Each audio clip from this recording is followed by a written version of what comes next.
Hi. Wonderful Wednesday, week 8, 7, 8? I think it's 8. I want to talk to you guys about something that's really hitting home for me lately and something that I've been mindful of since the first of the year, and it's called Essentialism. And Essentialism, the English translation of it is less but better.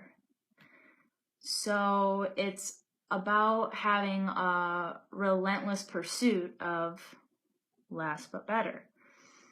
And sometimes people think that that is just very minimalist living or not necessarily having a lot of things.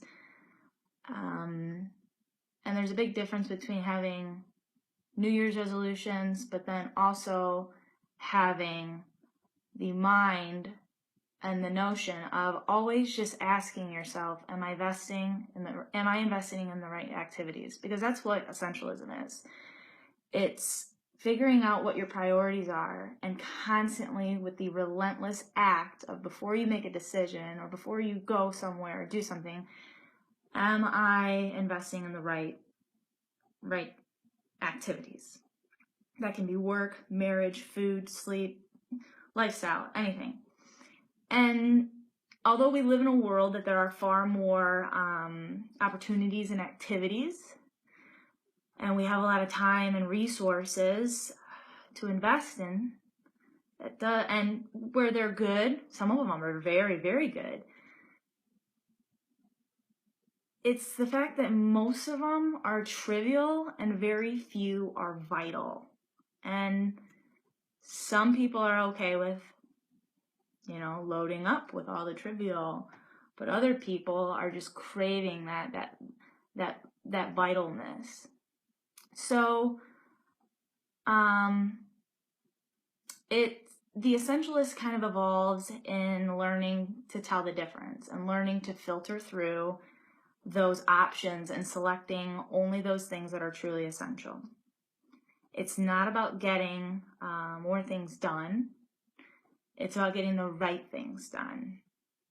And about making the wisest possible investment of your time and energy in order to operate at your highest ability of contribution by doing what you feel is essential and what is important. And the big 5 things that this is kind of entailed to is your health, your money, your relationships, your love and relationships, your career and calling, and then your connection to something greater.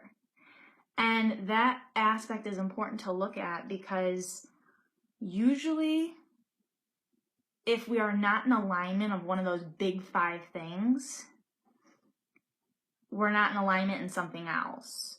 So we get out of whack and we're kind of unstable or not as happy as we could be.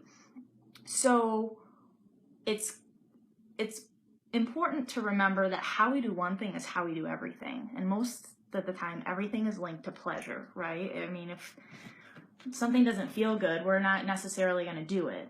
An example of that is if you're a person that likes to hit snooze and sleep in, you're going to do that. If you're a person that likes to wake up at 5 a.m. and go take a spin class or something, you're going to do that.